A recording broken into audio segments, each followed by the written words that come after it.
Господин Егоровски, одговоривме многу прашања за периодот додека бевте на власт. Одговоривме за тоа, за причините за операцијата против вашата влада. Меѓутоа, кажете ми, клинот, да речем, во ковчегот го стави Пржинскиот договор. Зошто подпишате таков договор? Тоа е често поставено прашање од многу луѓе. Зошто се подпиша договорот, особено зошто се подпиша за СЕО такво како што беше ставено. Ќе ви кажам еден значаен момент од тие разговори. Поголемиот дел од Пржинскиот договор не беа нешто проблематични. Предвидуваше предвремени избори, ние имавме во тој период според сите анкети многу подобар рейтинг и ни одговараше избори што порано. Предвидуваше учество на опозицијата во државните институции за време на избори, што можеби не е така лошо. Еве сега гледам ВМРО го бара тоа како опозиција. Она што беше најпроблематично во тој период, поврзано со Пржинскиот договор, беше специјалното јавно обвинителство, такво како што стоеше таму, на начин како што беше осмислено. И ние не се согласувавме на тој начин така да помине. Меѓутоа, имаше преговори за секоја различна работа посебни и последно беше оставено СЕО. Во преговорите за СЕО јас не учествував директно. Ги оставив Никола Поповски и Никола Тодоров да ги водат тие преговори. Повремено излегуваа ми информира како течат разговорите, но тие ги водеа. И со некои работи ние не се согласувавме, меѓутоа во еден момент се случи една ситуација во која што заедно Али Ахмети и Мендух Тачи дојдоа таму каде што во собата кај што бевме сместени ние. Кога зборам ние, мислам јас и уште едно 5 души што бевме во преговорите, бидејќи јас сам не ги водев преговорите, бевме најчесто околу 6 луѓе бевме, членови на извршниот комитет. И тие ни кажа, ако не се прифати вечера вака како што е, Ахмети вели, ние утре ќе напуштиме владата. А Мендух Тачи вели, ние нема да влеземе во владата. Тие замина, ние почнавме да разговараме меѓу нас. Нормално преку телефон се консултиравме и со останати членови на извршниот комитет, но бевме 6 души на тоа место. Тоа беше ситуација на свршен чин, тоа не беше уцена, туку ситуација пред свршен чин. Пресметката, анализата кажуваше дека тие може да го направат тоа и дека во тој случај за 2-3 дена ќе имаме ново мнозинство и нова влада. Предводена од СДСМ, ДУИ и кој се друг требаше да биде таму, Мендух Тачи, ДПА и така натаму. И тогаш ќе направија и СЕО како што сакаат, и полошо од ова СЕО, и се друго што сакаат да направат, ќе го направија како мнозинство во парламентот. И тоа веднаш во рок од, 2-3 недели ќе се завршише. Не ни личеше дека блефираат, уште помалку не личеше дека не се координирани меѓу себе, но и со други. А кој ги координирал, да? Па имаше таму доста луѓе. И од Македонија, и надвор од Македонија. И доаѓаа координирани. Така што имавме еден долг разговор после тоа помеѓу нас, вклучително и телефонски консултации со други членови на извршниот комитет, како да постапиме. Од кај нас, од нашето мнозинство беа заминати и Лиле Поповска и Павле Трајанов, и со тоа ние од 62 бевме спаднати на 60. Веројатно беше дека може да најдат уште еден.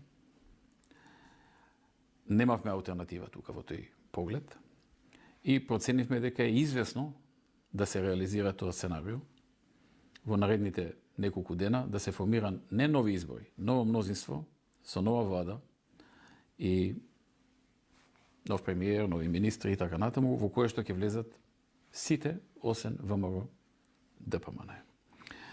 Така што бевме ставени во ситуација на свршен чин. Вака, си рековме, вака подобро е ова да го прифатиме, ќе добиеме на време да можеме да работиме, да можеме да изискуваме некои работи, да можеме да промениме нешто, а исто така ќе добиеме можност во исто време и да влијаеме да тоа биде барем така како што е сега, затоа што можеше и полошо да биде. Значи СЕО, ако не учествувавме ние во СЕО, ако го правеше новото мнозинство, ќе го направеше уште полошо тоа што е сега. Меѓутоа господин Груевски не е Некој ќе рече можеби па не може од ова полошо. Може од ова полошо. Биете сигурни. Така што тоа беше таа ситуација во која што проценката испадна дека треба да го прифатиме и да ја продолжиме борбата понатаму, да бараме решенија за многу отворени прашања. Се извинувам, ве прекинав два пати. Не е само СЕО проблем во Пружинскиот договор. Има доста критики. Вас ве гласаа граѓани кои што веруваа во вашата програма за да ставите да направите тим од луѓе кои што вие ќе ги изберете врз основа на тоа што сте го ветиле. Вие со Пружинскиот договор прифативте да имате луѓе министри во влада на ВМРО кои не биле гласани на избори. Добро, ма еве се и сега прифати СДСМ. Значи тоа на некој начин стана правило. Стана правило, меѓутоа и во оваа ситуација тоа мислам дека според мене не е Еве коректно. сега ако има парламентарни избори, ВМРО ДПМН ќе го добие позицијата министар за внатрешни работи и така натаму и така натаму. Значи тоа што тога се издоговори на некој начин можеби не по автоматизам, подосна со дополнителни интервенции, но стана правило што го посакува секоја опозиција и можеби не е толку лошо да опозицијата има некакво влијание во организирањето на изборите во една земја како Македонија. Мислам дека тоа не беше пресудното, не беше клучното. Имаше други работи што се случуваа подосна, кои што влијае на исходот на изборите, иако ние тие избори ги добивме. Иако немаше други интервенции од ваму од таму, ние ќе составивме влада. Ние веќе ја бевме договориле. Кога сме кај изборите и околу владата, точно ли е тврдењето на поединци од УЈ ЦДСМ дека вие сте прифатиле закон за двојазичност на барање на ДУИ со многу поголеми ингеренции во законот, со многу поголеми отстапки? Јас слушнав дека имаше обвинување дека сум го прифатил истиот што СДСМ го прифати. На тоа мислите? На овој закон? Овој закон како што СДСМ го. Да, за да добиете влада или коалиција со ДУИ сте прифатиле дули со повеќе отстапки. Не. Ваков закон како што СДСМ прифати, не сме прифатиле. Во онаа верзија што ние договоривме со ДУИ, ниту парите, на парите требаше да има двојазичност, ниту на униформите, ниту на еден куп други работи. Значи, ние имавме, практично нашите преговори со ДУИ беа преговори за законот за јазици. Постоечки. Друго многу малку преговаравме. 90% од преговорите во декември и јануари 16-17 беа поврзани со законот за јазиците, односно со финеси негови. Ние во тие преговори многу од работите што ги отфрливме подосна сама ги прифати. Од она што се сеќавам, знам дека беше двојазичноста на униформите, знам дека беше двојазичноста на парите, на денарите и уште неколку други работи, не се сеќавам. Значи, се гледавме да биде во рамките на уставот, затоа што овој закон сега е неуставен. Пружинскиот договор е неуставен. Како договор не може да е неуставен, може да се неуставни закони од него што Законите произлегуваат. што Иначе произлегуваат договор како договор си е договор, но законите што произлегуваат од него, например СЕО е неуставен, да. Апсолутно. Зашто прифативте тоа што е?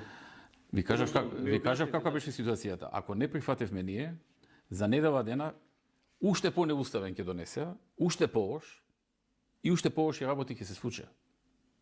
Затоа што координирано дојдоа ДУИ ДПА, односно Ахмети и Тачи, и ни го кажа ова. А дека биле координирани и вклучително од некој друг координирани, подосна тоа го дознав и од некој од учесниците во тие разговори. Во 2008-2014 имавте мнозинство во парламентот, имавте можност да ставите крај на луѓето кои што ја ставија Македонија во онаа транзицијска криза, така наречените транзициони политичари. Вашиот наследник на лидерското место во партијата, можам да констатирам дека и со право ве критикуваше дека ваша е вината што ВМРО ДПМН не расчистило со транзиционите политичари тогаш кога имаше можност. Зашто не расчистите тоа? Со транзиционите политичари расчистувањето не е поврзано со мнозинството во парламентот, дали е 62, 60, 57 или 56. Важно е дека имаме влада и важно е дека сакавме и правевме се што можевме да направиме. Значи, се што беше законски можно да се направи за некој што направил некаков криминал, го правевме. Не можеме да излеземе вон законот. Јас ќе ве потсетам дека, например, најголемиот криминал во Македонија е законот за односно приватизацијата. Таа е законска. Тогаш ВМРО ДПМН не беше во парламентот и СДСМ донесе закони со кои си направи таква приватизација која што е очигледно дека е криминална, но озаконет криминал. Значи, начинот на кој што беше направена го пише у закон дека така треба да се направи. И ти не можеш да уврсиш некој бидејќи постапил по закон. Ме разбирате? Да. Така што тој дел, се што можеше да се направи, се направи. Ја не се сеќам дека Христијан Мицковски, додека бевме соработници во владата и во партијата, дека некогаш дал замерка дека нешто не е направено во тоа време. Веројатно ако имал нешто поконкретно ќе кажу. Предпоставам ова го кажа општо. Ако го мисли на Заев, јас Заев не мислам дека е транзиционен политичар. Тој е измамник на новото време. Тогаш зашто не решивте со него? Мислам, Тој стана бизнисмен подосна. Значи не е во времето на 90-тите кога е транзицијата. Тој е измамник на новото време. Меѓутоа неговиот тим околу него, најблиските соработници на Заев се најголемиот дел од луѓе од транзицијата. Дел да, но не сите. Не сите, Да, меѓутоа. Поти сите што сме имале нешто докази за криминал, сме постапиле. Но ви велам, некои работи што изгледаат криминално, они си ги направиле законски да видат. Но вие Например, законски било да можете да ја приватизирате фирмата со пари од фирмата. Директор се на фирмата, не се собственик. Зборам во 90-тите. И како директор работи фирмата, вие земате некакви дивиденти, од тие дивиденти си купувате акции во фирмата, работниците немаат што да прават, ви ги продаваат и нивните акции, така натаму. Значи се направено да изгледа закон, да биде закон, не да изгледа. На лесен начин, со символични суми пари, да дојдат до огромен капитал. Како ќе го затвориш после тоа? Како ќе расчистуваш? имаше иницијатива ВМРО ДПМН, ако не се лажам, своевремено во парламентот за токму околу транзицијата за ретроактивно разгледување на тие дела. Имаше некакви иницијативи, не знам што се случи со тоа. Не се сеќавам. Кажете ми, ја повлековте тужбата против Зоран Заев за за случајот Македонска банка, сега тврдите дека е криминалец. Зашто ја повлековте? Ја повлеков затоа што не сум во Македонија. И таа тужба дојде до Врховен суд, Врховниот ја врати на повторно одлучување заради некои процедурални работи, а ја на повторното судење не можам да се појавам, бидејќи имам користен политички азил во Унгарија. Така што ако не ја повлечев, ќе имаше нови рочишта на кои што ја немаше да присуствувам и судијата ќе речеше, бидејќи тужителот не дојде, се отфрла тужбата, ќе се случеше исто, уште ќе излезеше дека јас како да бегам од рочиштата, така што од причина што сум прогонет во политички азил, си реков подобро да ја повлечам, отколку само да се случуваат работи кои што ќе ги толкува некој на начин на кој што ќе сака да ги толкува. Зборуваме повторно за вашиот политички азил. Сакам да ве прашам, толку ли е лоша ситуацијата во судскиот систем во Македонија? Да мора да барате политички азил во друга држава? Ситуацијата е катастрофална, полоша не знам дали може да биде. Имаме ситуација во која што судот е раководен од политичарите, од власта. Судот е раководен од СЕО, која што е па во директна спрега со Социјалдемократскиот сојуз. Значи СДСМ и СЕО можете да ставите знак равенство.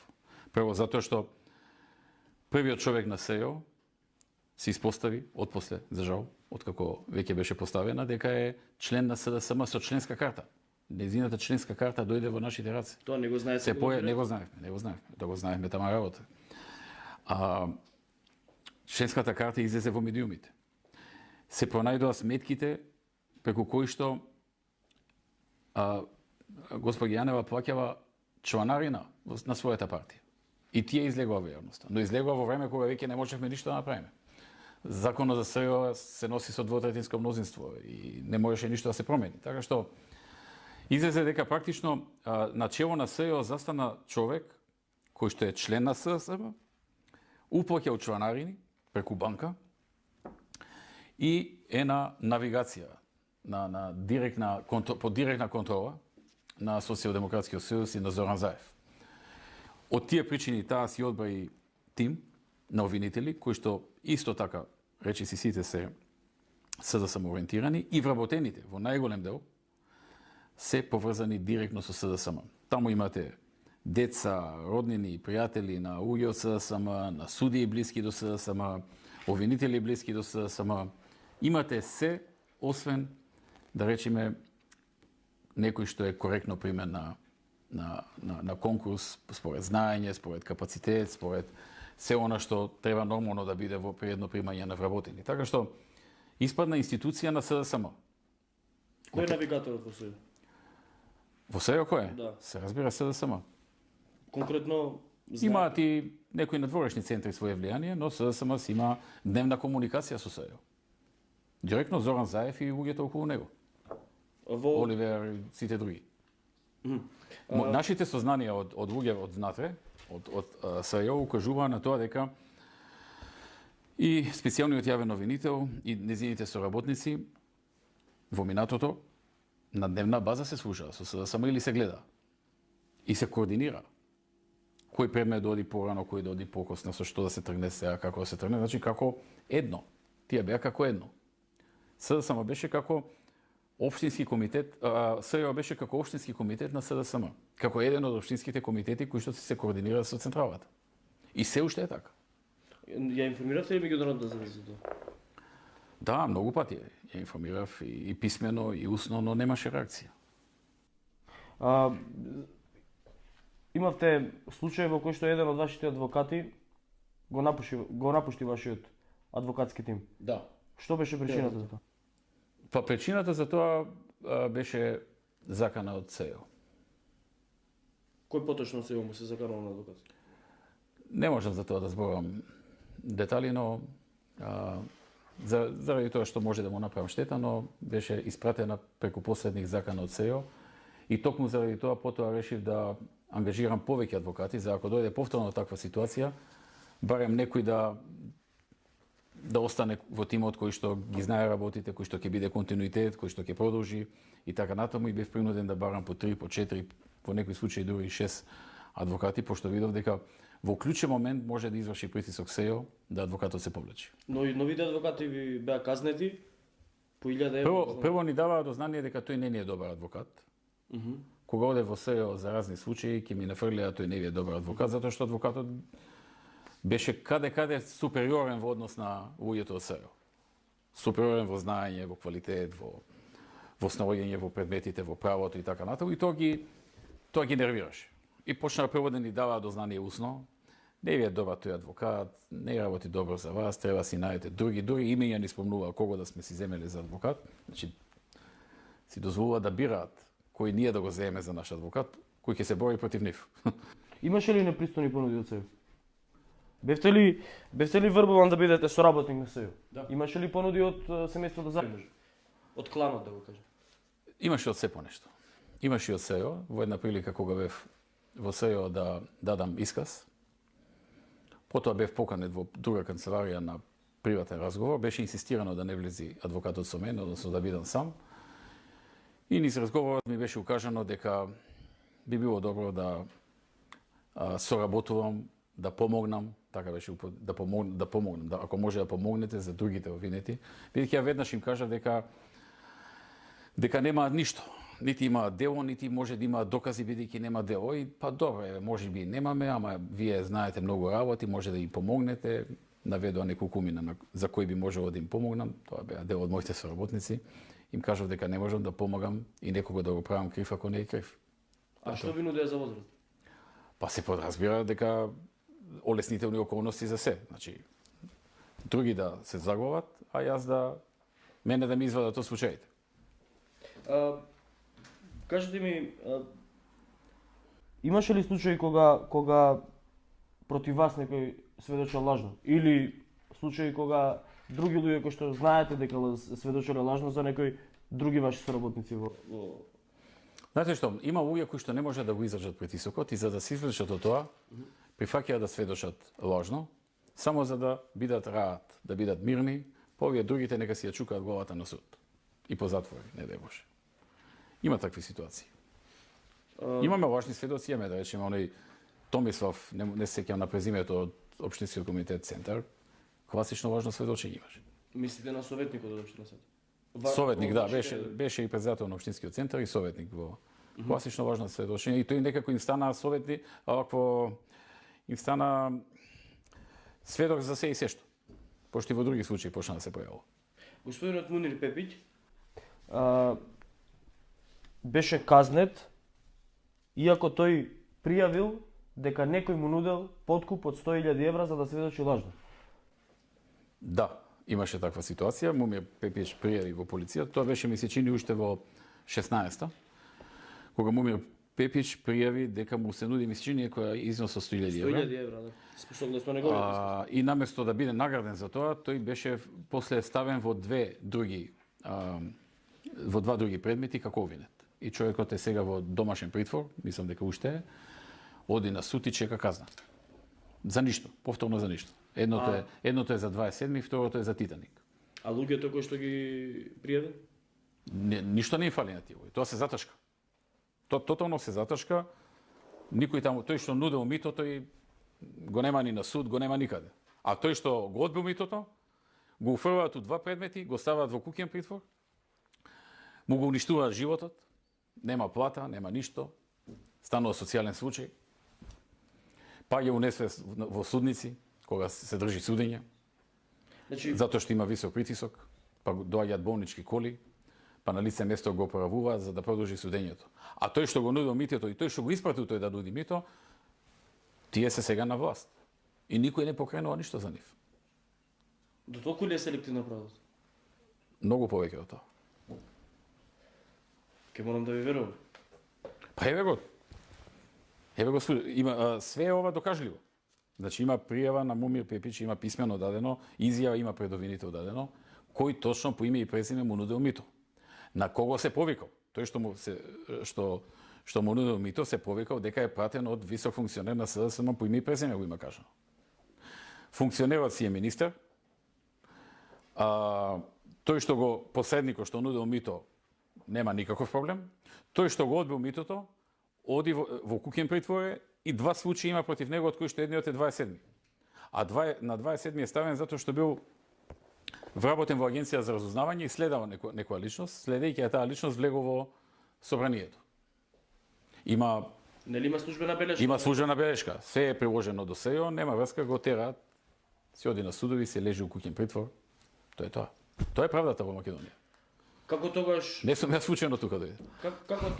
Како тогаш нелегално прибавени материјали, прислушкувани материјали може да бидат доказ на суд, а исказ од прво лице не се зема за... Вака сега да ги кажам.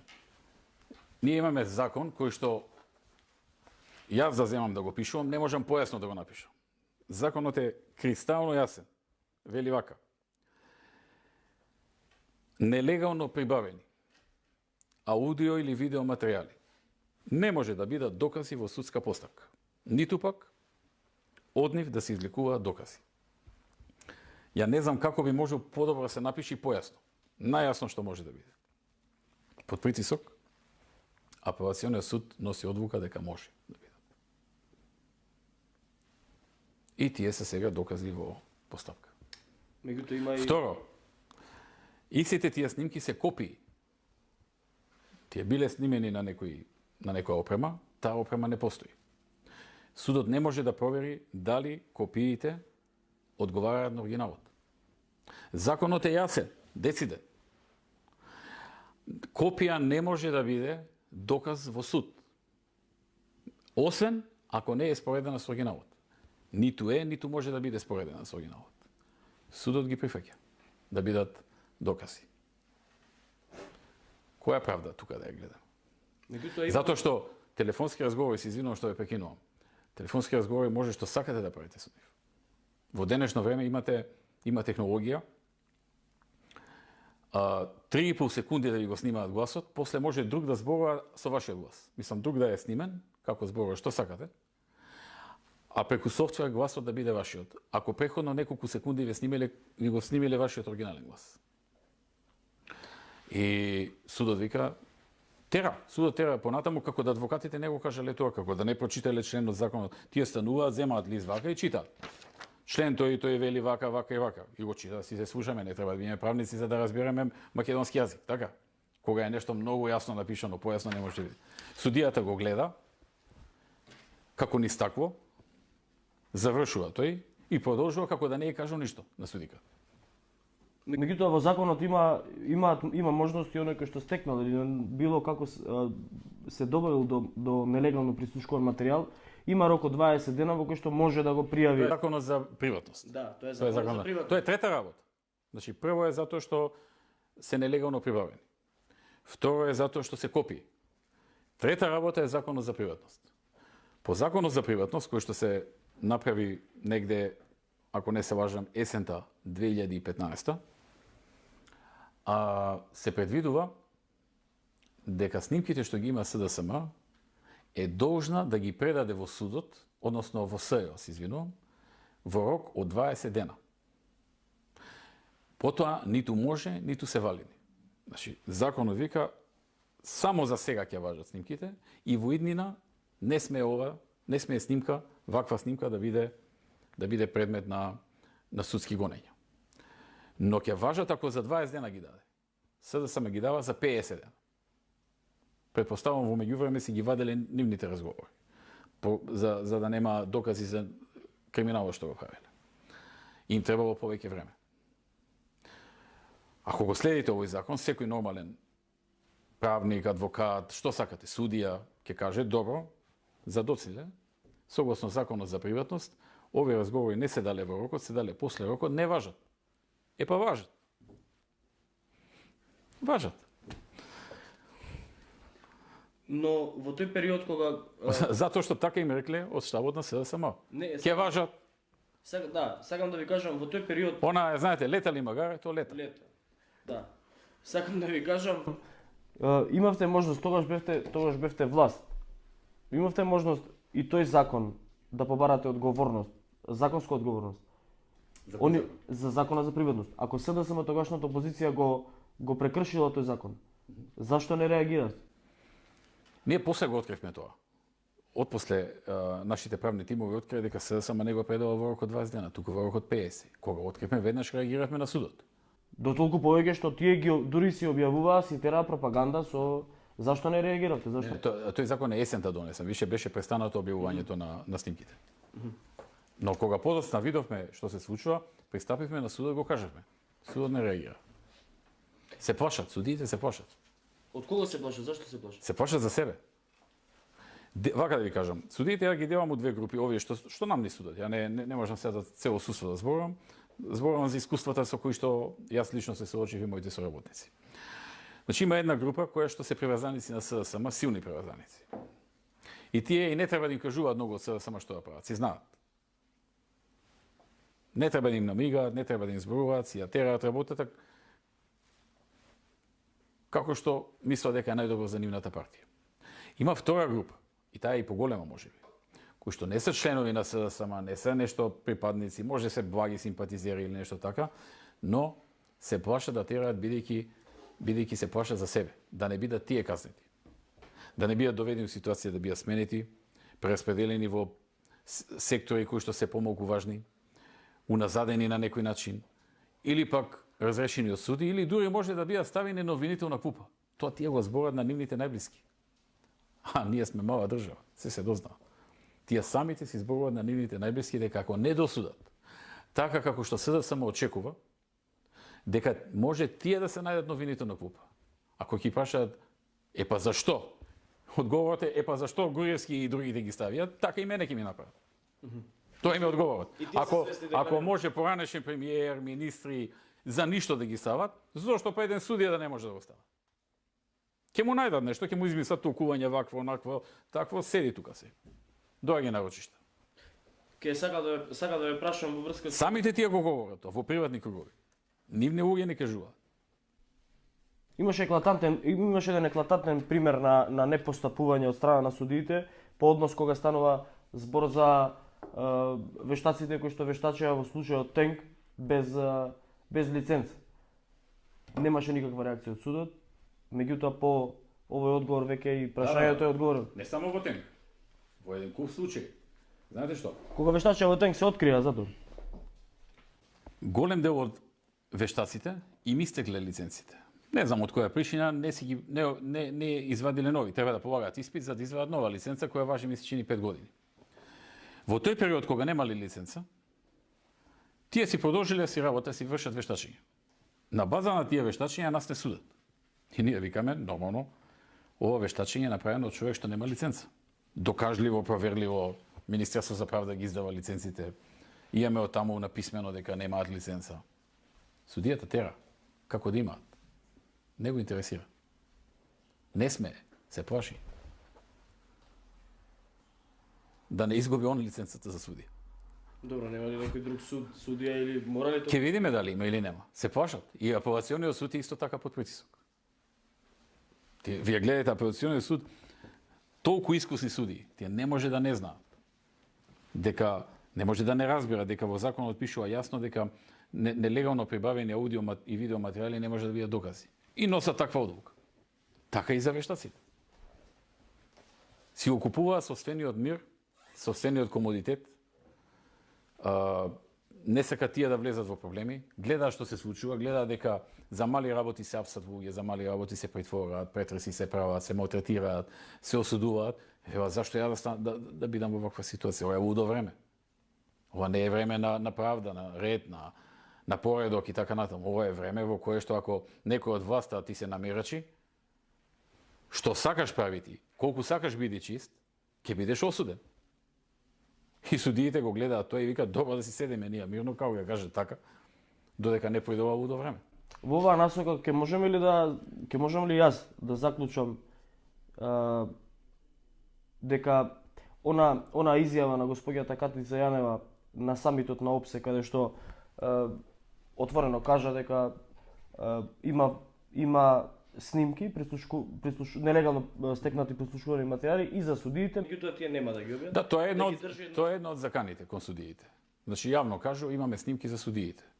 Со секој судија разговарал милион пати на телефон. Дали службени разговори, дали приватни разговори. И веднаш што е веќе потенцијално уценет. Вика, чекај, може има мој. Може јас утре ќе ми извртат нешто. Може има некои приватни разговори, што не сака да ги дознае неговото семејство или некој друг. И одеднаш почнуваат да го слушаат СЕО како ќе каже така. Ние кога седевме во судницата, ја гледав како постапуваат судиите. Например, станува наш адвокат, нешто предлага. Во најголем дел од случаите, судијата погледнува кон СЕО и чека сигнал. Или вербален, или невербален. Или да кажат нешто, или гримаса некоја да направат, за да знае што да прави. А бидејќи ние го видовме тоа, почнавме и ние да гледаме кон СЕО, за да видиме што ќе реши судијата. И откако таму ќе направат некоја фаца, да или не, судијата носи одлука и вика да се прифаќа ова или не се прифаќа. И гледаме дека судијата практично стана марионета на СЕО. Затоа што тој во СЕО препознава СДСМ, препознава подршка од меѓународна заедница и вика што ја тука се закача. Како ќе свира така ќе игра? Се направи монструм од СЕО. Да, во една ситуација дури беше и комично. Обвинителката на СЕО, господјата Фатиме Фетаи, откако ги казнија адвокатите, ја објави радосната вест во наводници. Да. Значи, мислам, беше комично. Да. Затоа што судот ги казни, не таа. Ама зашто ги казнува, сега да се разбереме. Истиот суд, истото оделение на судот, им закажува рочишта на адвокатите, две различни рочишта во исто време. И сега адвокатот X во 10 часот во петок треба да биде и на рочиште кај еден судија и на рочиште кај друг судија. И тој не може на две места да биде. И на едното не оди. Најавува дека нема да оди, заради тоа што е на другото, кај колегата негов со кој цел ден се заедно. И можат ако сака да се договорат. Да речат, ја у 10 ќе бидам, ти у 1 почни. Таму кај што нема да отиде, тој судија го казнува 1000 евра. Тоа е притисок врз адвокатите, ништо друго. Тој знае дека адвокатот не отишол на годишен одмор. Не дошол затоа што сака да го избегне рочиштето, отишол на друго судење во исто време кај неговиот колега, за кој што они имаат распоред и знаат точно кој каде ќе биде. Кој адвокат каде ќе биде. И тука е она колку што се сеќавам кога Фатиме станува и кажува, ве молам гласно да ја соопштите, ако не се важам, мислам дека така беше. Гласно да ја соопштите пресудата, да ја чуеме сите радосната вест. Тоа е, како да ви кажам, изживување.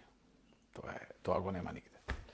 Тоа го нема нигде. Не ќе да зборам ништо лошо за некои ликови, но на некои луѓе не име местото таму каде што се. Например, потона интегритетот кај судиите. Тоа е тотално потонат. Нема интегритет. Нема, прават нешто во што самите знаат дека грешат. Само за да си немаат проблем. Меѓу себе си зборат. Јас сум слушнал некои разговори и ми ги прераскажале од човек на човек, па ќе дојде до мене. И вели, си збореле меѓу себе, ај сега да видиме ќе има ли маш што ќе го прифати ова дека како што е. А тоа е дека од повиканите аболиции од председателот Иванов се валидни. Па нема. А знаат како е. Знаат и професорите на правен факултет. И тие што искачаат на телевизија да зборат, и тие знаат. Знае господјата Тања Милева? Знае господјата Тања Милева, апсолутно, сите знаат. Колку за појаснување, Тања Милева е сопруга на председател, на член на ДИК по предлог на СДСМ. Да, точно, да. Таа беше во апелација во времето кога се одлучуваше за Тенк. Но тоа е за друга работа, значи. Не, чисто мене ми беше околу непотизмот. Кога ме оставија 10 часа да бидам на суд без адвокат. Затоа што ги пратија моите адвокати, односно не ги пратија, него закажа во исто време кај Добрива Кацарска, која што казнуваше по 1000 евра ако не и присуствува адвокат, а во исто време тие треба да бидат да ме бранат мене на апелација. И овие отидоа таму кај што ќе ги казнат по 1000 евра. И ја останав без адвокат. И побарав одложување, ама не за 2 месеци или за 6 месеци, за 2-3 дена одложување. Беше петок, ако може понеделник. Не може. Тоа беше дел и од извештајот на комисијата за... Не може, решиле тој ден треба да се заврши. Да. Тоа беше дел и од извештајот на комисијата за заштита од дискриминација. Не, барањето за одложување. Не, дискриминација одлучуваше во делот на основниот кривичниот суд кај Кацарска. И донесе одлука, мислење, дека сум бил предмет на дискриминација, директна дискриминација, точно така го викаат, предмет на директна дискриминација, заради политичка припадност и така натаму, пишува све точно во тој документ. Во тоа мислење и се нафрлија после на комисијата, ќе ја менувале комисијата заради тоа што донела мислење што е спротивно на нивното мислење. Па тогаш зошто се тие независни тева?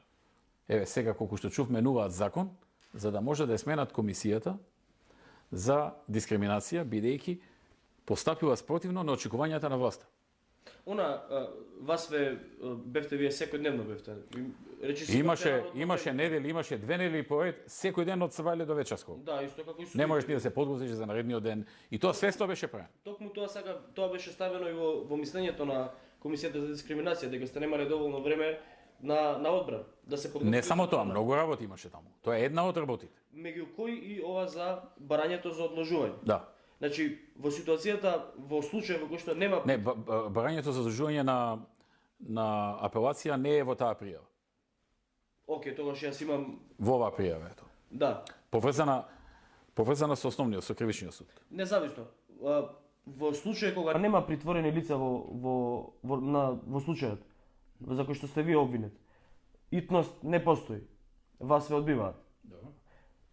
Зашто, например, каква е оправданоста, например, се одобруваат барање за одложување на рочишта на лицата кои што се обвинети за тероризам од диво населје, а вие кои што се обвинети за диво населје ќе го разлекуваат колку што можат.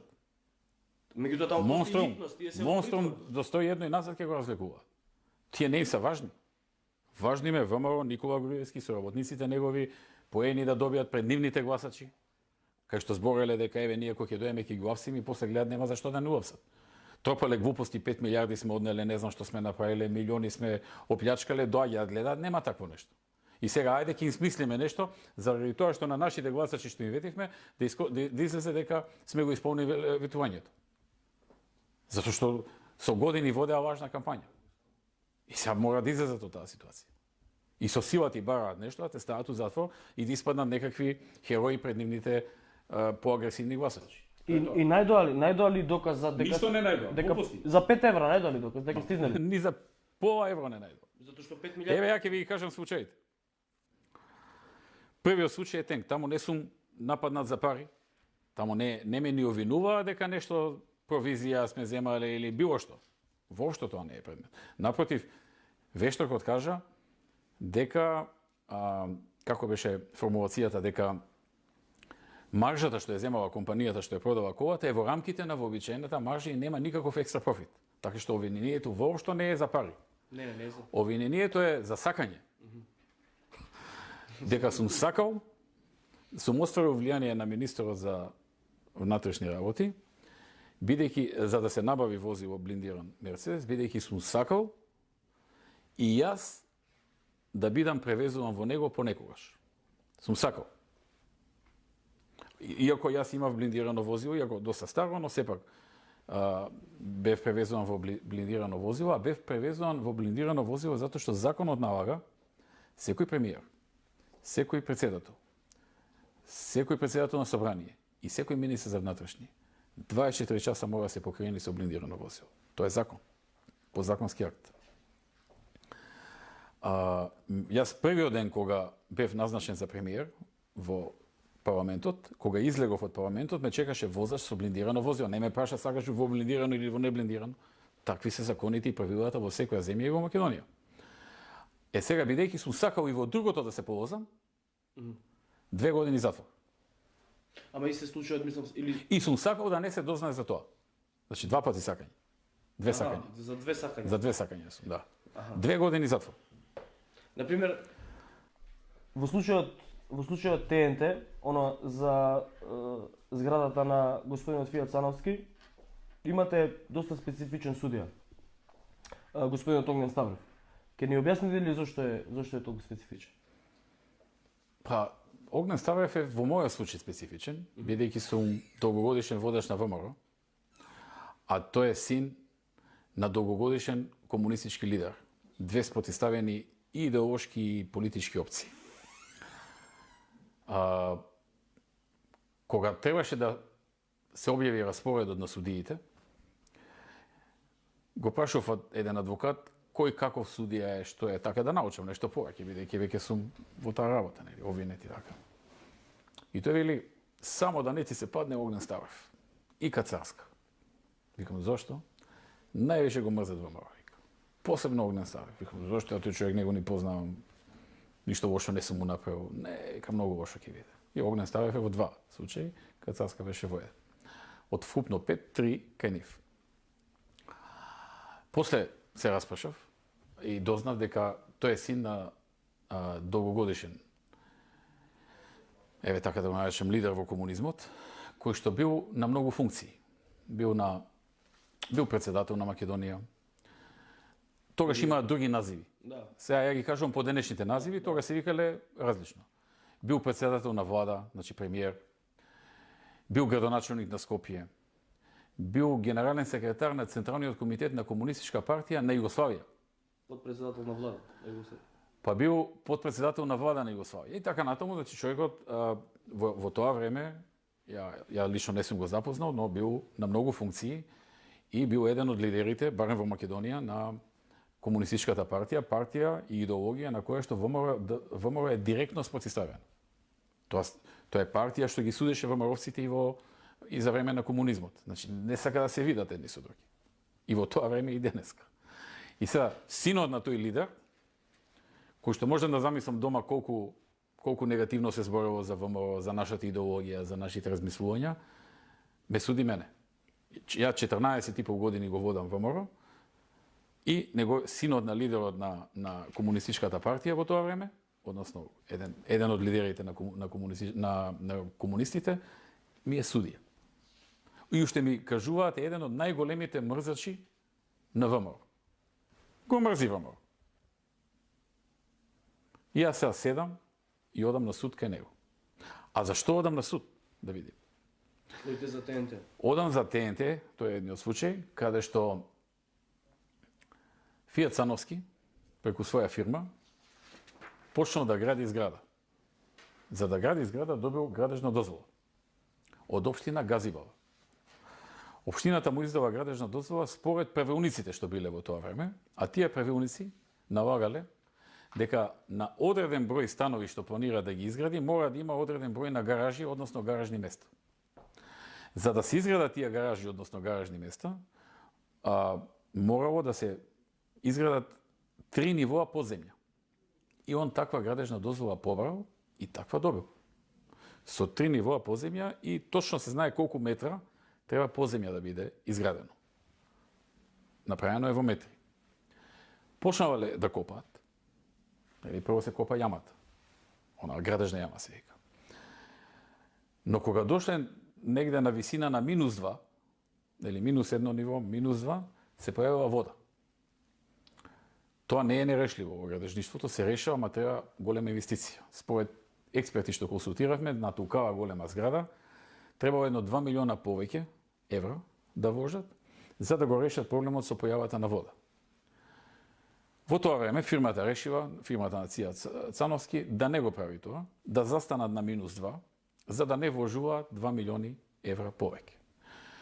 И почнале да ја градат зградата со наместо со 3 нивоа под земја, со 2 нивоа под земја. Стигнале до надземја некаде 2-3 ката, иначе не знам 7-8 ката или колку бива таа зграда или 10. Негде кога стигнале до 2-3 кат, инспекцијата во општина Газибала открила дека има дивоградба. Бидејќи дивоградба е се што е спротивно на градежната дозвола што е издала општината. Меѓутоа тој бил свесен за тоа. Сега ќе видите дали бил свесен. Оди, врши увид и му дава написмено дека гради спротивно на градежната дозвола и бара од него да го сруши тоа изграденото, тоа и 10% не е од тоа што планира да го изгради, и да изгради од поново како што стои во градежната дозвола. Тој во тој период се пушта на сите страни политички да си го реши проблемот, да му се прогледа низ прсти и така натаму, прави максимални напори кај ќе стигне, тој самиот го кажува, не успева. И во даден момент бара од општина Газибала да му ја смени градежната дозвола и да му ја направи како што тој си гради. Значи со тоа признава дека градел спротивно на закон. Општината му вика имаш 1,40 м поплитко, изградено треба уште 1,40 м надоле за да има уште едно ниво. Тој вика да, така е. Еве ви барање, писмено, на основа на кое ве молам да не биде уште 1,40 м подолу, да биде пократко и така. И они му одговараат, ние не можеме тоа да ти го да ти го завршиме, затоа што е спротивно на правилникот, според кој што е донесен ДУПот. А тоа не може да се врати. ДУПот е донесен, правилникот е донесен, по тие услови ти издадена градежната дозвола и да сакаме, не можеме. Значи, нема решение тука. Освен рушење и градење од поново. Доаѓа ситуација да се руши, тој превзема дека тој ќе си ја сруши зградата сам, ангажирал некоја фирма за рушење, која што бавно го руши сето тоа, но по некое време се забрзува рушењето и се руши зградата. И сега вадат телефонски разговори, а не гледат што се случило. Значи, дали ние сме збореле, дали не сме збореле, што сме збореле по телефон е ирелевантно. Клучно е, имало дивоградба или немало дивоградба. Законски е што општината му побарава да се сруши или не е законски? Законски е, затоа што тој си признава до општината, барајќи нова дозвола, изменета, затоа што подава на суд, на управен суд, губи, и оди на виши управен суд, губи и таму. Значи, на сите судови губи. Нас не судат со години, ни бараат казна од над 5 години затвор, 5-10 години затвор, затоа што сме ја злоупотребиле нашата должност и му се срушила зградата на Фијат Цановски, односно на неговата фирма. А имаме класична дивоградба, во која што свесно, човекот свесно за да заштити 2 милиони евра, решил да гради спротивно на градежната дозвола. Титаник? Докази се уште нема? Титаник е случај каде што за мене практично нема ништо конкретно таму. Нема докази, нема ни некои снимки против мене, ништо нема против мене, но мене ме товарат како одговорно лице. Значи, било што било таму внатре, Ти бидејќи си одговорно лице у партијата и ти си крив. Си знаел, не си знаел, твој проблем.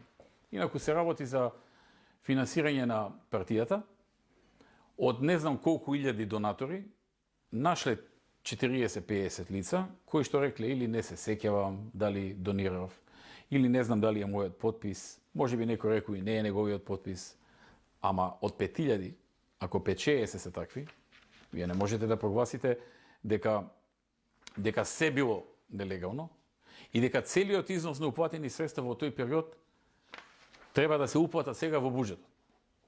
Тоа е тотално лудо. Тотално лудо. Значи, на сила, со еден гнев, со една негативна енергија, да не доведат во не знам што сакаат тие. Да има смртна казна, веројатно ќе побара смртна казна. И имате и трето сакање согласно обвиненијата на СЈО. Во третиот сте сакале, согласно според случајот траекторија, сте сакале побрзо да се заврши автопатот за да соберете политички поени. Да, тоа е траекторија се патиштата. Да. Со кредити од Кина. Тоа е многу интересен случај. Истиот член е 359 како што е во случајот со Тенк. Да. Насловот се вика на членот вршење влијание заради остварување награда. Наградата кај Тенк е што ќе сум се повозел у колата, а наградата кај патиштата е што ќе се завршиле пред избори и ќе сум добил политички поени пред гласачите. Тоа е наградата. А се обидува во јавноста да го представат како провизија. Пуштаа некои снимки кои што се однесува на сосема други работи, поврзани со гаранции и со такви работи. На што се однесува поточно? Не би сакал да ги коментирам снимките. Значи, став ни е наш да не ги коментираме снимките, но не се однесуваат на тоа што они го тврдат.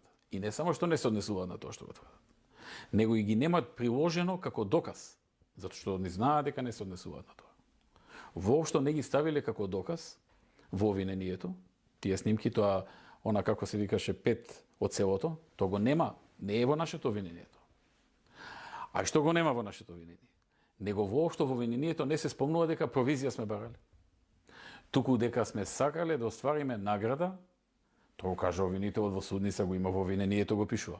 Награда, а наградата е патот ќе се завршил пред избори и ќе сум остварил ја лично политички поени пред изборите. Ама нели е тоа 3 години затвори за тоа. Ама нели е тоа опис на вашето работно место? Па ја не знам дали има некој премиер во светот што не сака ветените проекти да му се завршат побрзо или пред избори. Тоа е опис на вашето работно место како премиер. Нормално е опис на моето работно место е што да исполнам програмата на владата.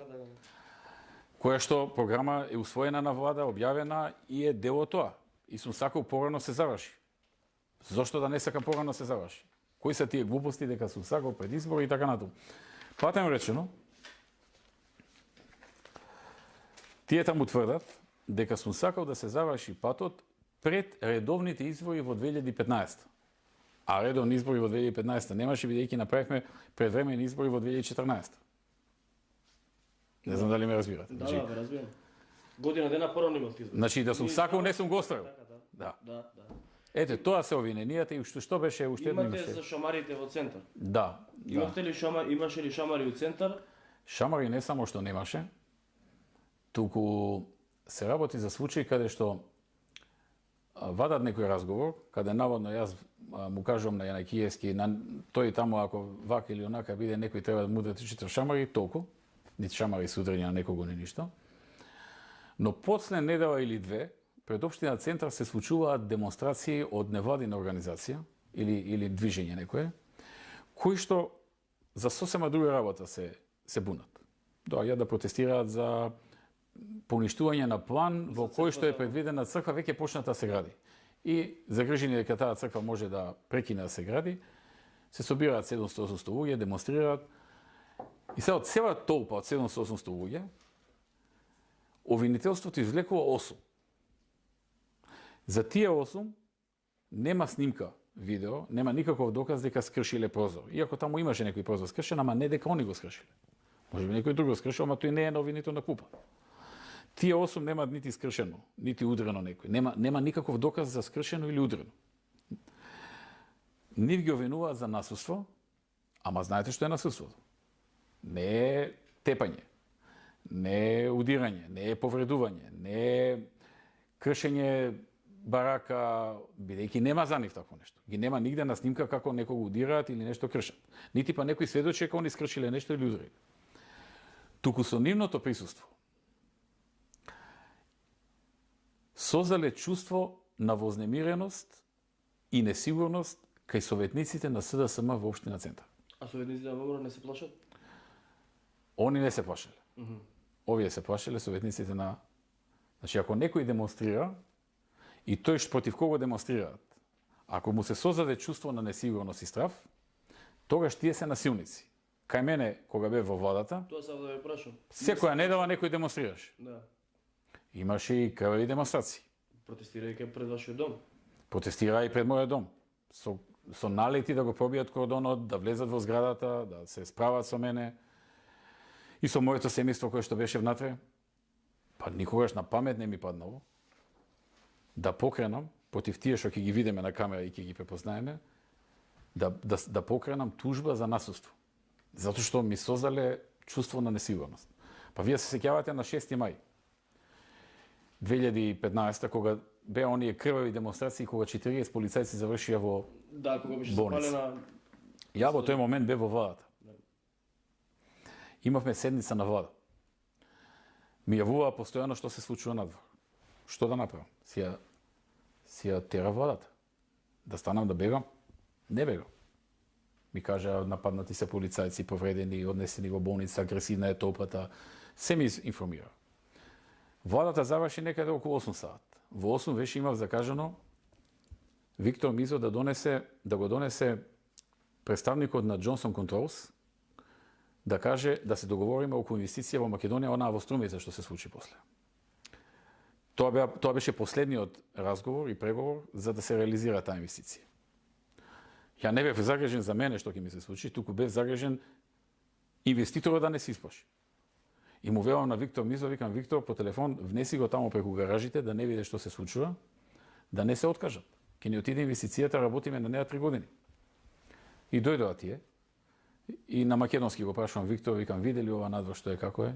Виде, вика, добро, демонстрации сегде има, не е проблем. Така да вика, не е тоа страшно. Мислам дека нема да биде проблем. И додека разговаравме, инвеститорот, збориме сега детали, да не ве замарам со се, и во еден момент тој вели вака. Сведок е Виктор Мизо, сведок и самиот тој, што го збореше. Вика, ние сме многу близко да донесеме одлука кај вас да инвестираме, се мислиме меѓу вас и Србија, многу сме близко да поповолни ни се усвоите кај вас, но имаме една загриженост. И јас си велам, да, сега готово. Загриженост. Надвор 40 полицајци болница однесени, тоа е тоа. Што е, викам, загриженоста?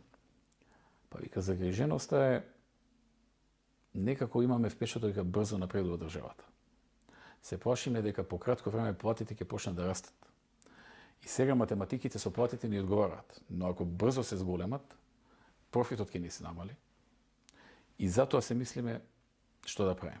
И ајде, свртив почетот, почна да му зборувам, ќе растат платите, ама тоа нема така да оди брзо. Имаме уште многу невработени, треба да се вработат, години ќе поминат и некако го убедив. И се случи таа инвестиција. Сакам да ви кажам, во ситуација кога сме имале 1000 пати пожестоки демонстрации против нас, не ни паднало на памет да се занимаваме с некој заради присуство да го тужиме. Друго е некој ако има снимка како повреду полицајци, така, тоа е друга работа. Но некој затоа што присуствува и со неговото присуство ми влеа чувство на несигурност. Па тоа не е демократија. Да, така пишува во законот. Може тоа.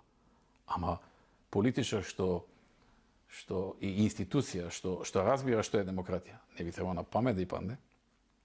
Ако нема докази дека некој скршил, удрил и така натаму, да го изнесе пред суд затоа што бил присутен на демонстрации. Меѓутоа имавте докази. Значи тие 8 луѓе се за насудство, а јас и Милијана Киевски за поттикнување насудство преку разговор наводниот разговор што сме го воделе дека јас сум рекол шамари, а шамари не се случи. Меѓутоа имавте докази, имавте снимки за дел од демонстрантите во шарената револуција кои што правеа практично зулум по градот. Значи не само агресивните демонстрации, уништуваа споменици, уништуваа државен имот, го кинеа државното знаме, го палеа, го блокираа градот, протестираа секој ден, успори бизнисот. Зашто не преземате ништо? Имаше само една Јас тоа го бев оставил на институциите, тие да го решаваат. Не е моја работа да кажувам на кого треба прекршошно, на кого не треба, кој треба у притвор, кој треба у затвор. Ја така ги гледав работите. И така треба. Не е премиерот тој што ќе оценува дали некој треба во затворот или не го затворот. Тоа сега така. Оцените дали ќе го затворат или не, меѓутоа да ги наведете институциите малку построго да го спроведат законот во тие моменти. Секогаш мојата инструкција била кон институциите да го спроведуваат законот. Секогаш. Ништо повеќе, ништо помалку. Има една срекна, меѓутоа во вашата ситуација аналогија несрекна. Мене овие судења ми изгледаат по онаа најавата на Радмила Шекеринска дека ВМРО треба да се суди, да му се суди како во Нирнбергскиот процес. Да, имаше таква изјава.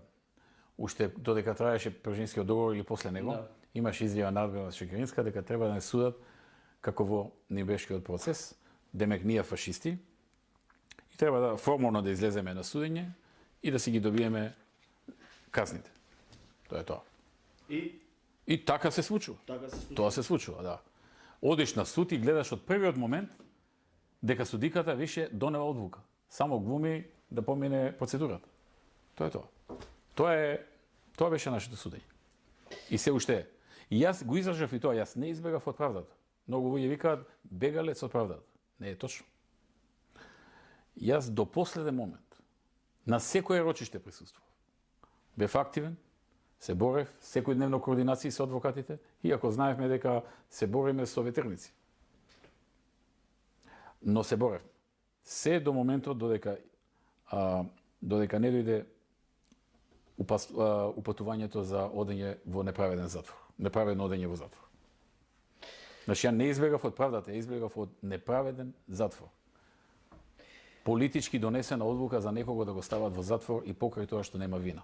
Тоа е тоа. Од тоа заминав од Македонија. Планирате ли да се вратите? Нормално дека планирам.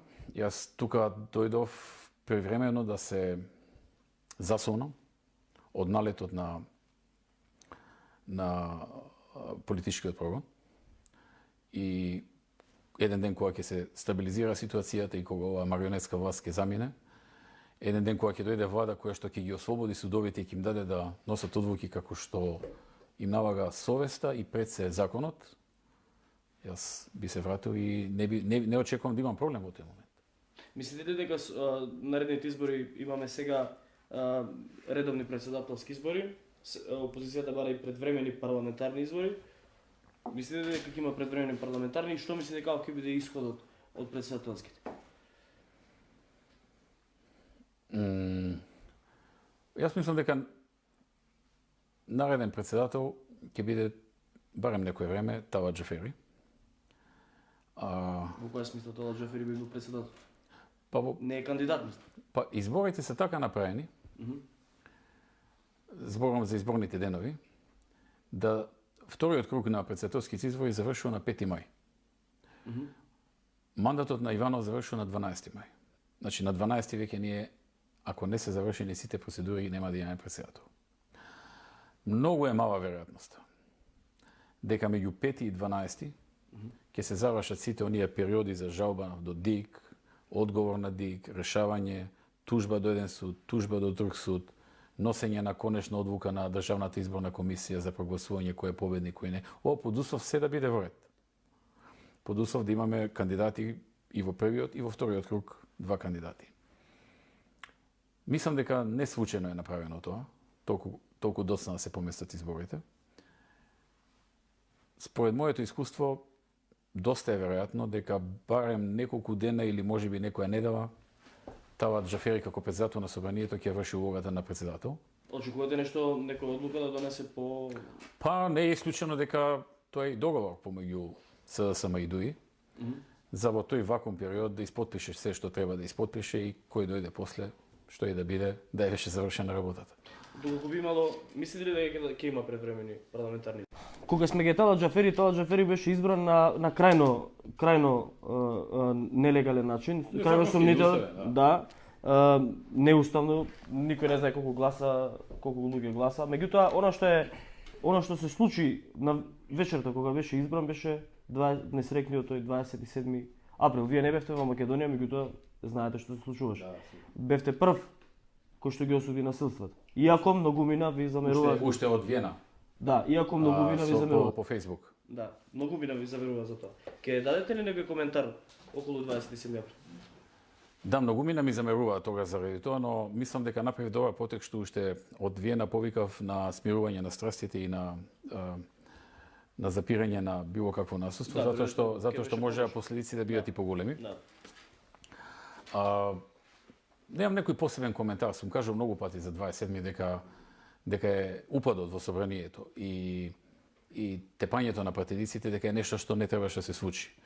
Сосема во ред беа протестите, тоа никој не може нити да го осуди, нити да го стави на некаква негативна листа или било што. Значи, тоа беа легитимни протести за работи кои што беа сосема нормални, прифатени од граѓаните. Огромен број на луѓе учествува во тоа, огромна маса на народ излезе да ги подржи тие протести против тиранската платформа и беа сосема оправдани и ние ги подржувавме исто така како граѓани, како што сакате земете, но ситуацијата ескалираше кога власта, денешната власт, СДСМ и ДУИ, го испровоцира населението преку избор на незаконски и неуставен начин на председател на собранието. И тоа во време кога знаеа дека има народ пред собранието. Значи тоа може они да направат и дента во 2 сат кога нема никој или попладнето или слично.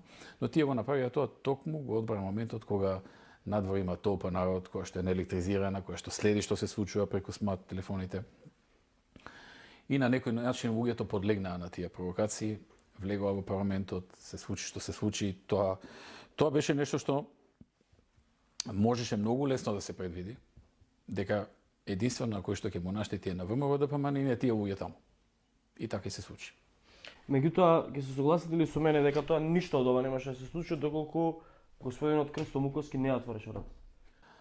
Не можам да ги коментирам тие детали околу тоа дали отвори или не отвори вратата, особено затоа што неговиот случај се заврши со амнестија, но генерално влегувањето на толпата беше нешто што го промени текот на настаните потоа во негативна насока и за ВМРО ДПМН уште повеќе за Република Македонија. Со оглед на тоа што од тој ден најголем профит има СДСМ, практично дојдоа на власт, после тој ден вие отидовте во опозиција.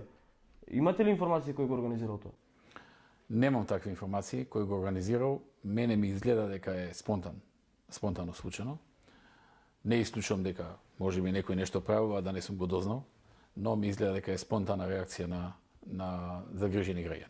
Обвинителката Вилма Русковска неодамна кажа дека еден од сведоците ве послушал вас како организатор на 27 април. Да, го чув тоа, дека некој заштитен сведок, кој што бил близок до Мисичини, до Јане Ченто, некогаш бил близок, од она што го развав потоа и не бил близок, напротив бил негов противник, дека кажал дека наводно Јане Ченто кажал на заштитениот сведок дека јас сум бил организатор, заедно со Чавков, преку Чавков сум ги работил работите.